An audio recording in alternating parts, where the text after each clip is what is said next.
Hello everyone, स्वागत है दोस्तों आपका मेरे चैनल पे। मैं प्रशांत कुमार शुक्ला, एडवोकेट। साथियों, आज के वीडियो में हम लोग बात करेंगे गुजरात हाई कोर्ट का एक और इम्पॉर्टेंट लेटेस्ट जजमेंट के बारे में, जो हाल ही में आया है आईपीसी की धारा 300 से रिलेटेड। अगर आप मेरे चैनल में पहली बार है, चैनल को जरूर सब्सक्राइब कीजिए, लाइक करिए, शेयर करिए, कमेंट करना तो मत भूलिएगा। अगर आपको किसी केस से रिलेटेड कोई भी क्वेरी हो तो आप कॉल पे भी अपना अपॉइंटमेंट बुक करा सकते हैं। आइए जानते हैं इस इम्पॉर्टेंट जजमेंट में।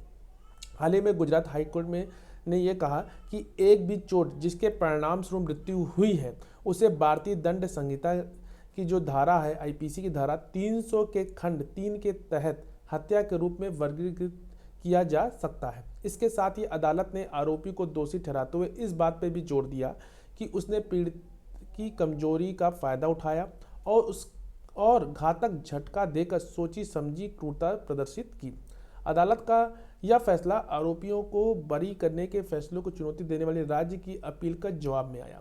राज्य ने तर्क दिया था कि ट्रायल कोर्ट ने साक्ष्य के जो महत्वपूर्ण टुकड़ों को नजरअंदाज किया, जैसे कि मरने से पहले दिए गए बयान, हथियार के साथ आरोपी का आत्मसमर्पण और चाकू पर मृतक के खून की मौजूदगी की जो पुष्टि करने वाले फॉरेंसिक रिपोर्ट। आईपीसी की धारा 299 और 300 के प्रावधानों के बीच बारीक अंतर को समझाते हुए जो संदर्भित करता है कि अभिव्यक्ति मौत का कारण बनने की संभावना, यानी कि प्रकृति के सामान्य अनुक्रम के में पर्याप्त के संबंध में, जैसे सुप्रीम कोर्ट ने माना कि भले ही एक भी चोट पहुंचाई गई हो, यदि वह विशेष चोट प्रकृति के सामान्य अनुक्रम में उद्देश्यपूर्ण रूप से मृत्यु के लिए पर्याप्त पाई गई हो। खंड 3 की आवश्यकताएं यह भी आकर्षित करती हैं कि जो हत्या होगी जब तक कि आईपीसी की धारा 300 के अपवादों से में से एक भी आकर्षित ना हो। कोर्ट ने क्या कहा, आइए वो जानते हैं। कोर्ट ने कहा कि जहां तक अभियोजन पक्ष यह साबित करता है कि आरोपी का इरादा किसी भी व्यक्ति की मौत का कारण बनने या उसे शारीरिक चोट पहुंचाने का था और इरादा चोट मौत का कारण बनने की प्रकृति के समान अनुक्रम में पर्याप्त है, फिर भी भले ही उसने एक भी चोट मारी हो जिसके परिणाम से पीड़ित की मृत्यु हो जाती है। अपराध पूरी तरह से आईपीसी की धारा 300 के खंड 3 के अंतर्गत आता है जब तक कोई अपवाद लागू ना हो। पिछले आदेश में अदालत ने हत्या के आरोप के संदर्भ में प्रकाश मिट्ठू भाई भुलानी, यानी कि जो प्रथम अभियुक्त था, को बरी करने के फैसले को भी रद्द कर दिया था। कहा था कि बरी किए जाने के फैसले में खामियां थी क्योंकि ट्रायल कोर्ट ने महत्वपूर्ण सबूतों, जैसे कि मरने से पहले का बयान, हथियार के साथ अभियुक्त का आत्मसमर्पण और चाकू पर मृतक के खून की मौजूदगी की पुष्टि करने वाली फॉरेंसिक रिपोर्ट आदि पर विचार करने में भी विफल रही थी।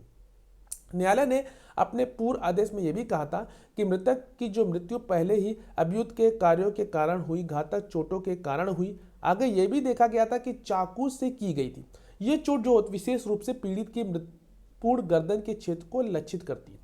इसके परिणाम से एक महत्वपूर्ण रक्त वाहिका भी टूट गई थी। अदालत ने धारा 300 जो कि हत्या से संबंधित है, धारा 299 जो कि गैर इरादन हत्या से संबंधित है, के बीच के अंतर को भी रेखांकित किया। अदालत ने और क्या कहा, आइए वो जानते हैं। वर्तमान मामले में सबूत पाते हुए मृतक अपनी बहन के आरोपी व्यक्तियों के द्वारा छेड़े जाने के बारे में पूछताछ करने के लिए घटना स्थल पर आया था। आरोपी सह आरोपियों ने उसे पकड़ लिया और वर्तमान आरोपी ने चाकू का ही एक वार गले ही किया, जिससे उसकी महत्वपूर्ण नस भी कट गई। इस प्रकार न्यायालय ने क्या कहा, इन परिस्थितियों को देखते हुए आरोपी आईपीसी की धारा 300 के अपवाद या अपवाद 4 में से किसी एक का भी लाभ नहीं दिया जा सकता। अपराध धारा 304 के भाग 1 या आईपीसी की धारा 304 भाग का 2 का प्रावधान के अंतर्गत भी नहीं आएगा। चोट जो थी वो निश्चित रूप से इस तरह पहुंचाई गई थी कि जो आईपीसी की धारा 300 के दूसरे और तीसरे खंड के प्रावधानों को आकर्षित करेगी। आरोपी इस ज्ञान के साथ जिम्मेदार ठहराया जा सकता है कि यदि ऐसी परिस्थितियों में जिसमें मृतक को असहाय बना दिया गया होता, उसे महत्वपूर्ण अंग पर चोट आई जिससे उसकी गर्दन की नसें कट गई, तो वह निश्चित रूप से मौत का शिकार हो जाएगा। शारीरिक महत्वपूर्ण के हिस्से पर ऐसी चोट पहुंचाने का इरादा आरोपी नंबर 1 के कृत्य से लगाया जा सकता है, क्योंकि मृतक की शारीरिक गतिविधि पूरी तरह से प्रतिबंधित सीमित थी, इसलिए आरोपी नंबर 1 ने पास एक ऐसा करने का पूरा मौका था। अदालत ने कहा मृतक की गर्दन के महत्वपूर्ण हिस्से पर नस काट कर चोट पहुंचाई गई। अदालत ने पहले आरोपी को आजीवन कारावास की सजा, साथ ही साथ 10,000 रुपए की भी सजा सुनाई। भुगतान न करने पर 5,000 रुपए जुर्माना और 6 महीने की कैद की भी सजा होगी। तो इस तरह ये एक इम्पॉर्टेंट जजमेंट जो कि हाल ही में गुजरात हाई कोर्ट का आया है और इस जजमेंट में महत्वपूर्ण बात यही थी कि यहाँ तक कि एक भी चोट से पीड़ित की मौत होना या हत्या के बराबर है। तो ये एक इम्पॉर्टेंट बात थी इस जजमेंट में। आशा करते हैं जजमेंट आपके समझ में आया होगा। अगर आपके मन में कोई भी क्वेरी हो तो कमेंट बॉक्स में जरूर पूछेगा। मिलते हैं एक नेक्स्ट वीडियो, एक नेक्स्ट जजमेंट सीरीज के साथ। तब तक के लिए धन्यवाद।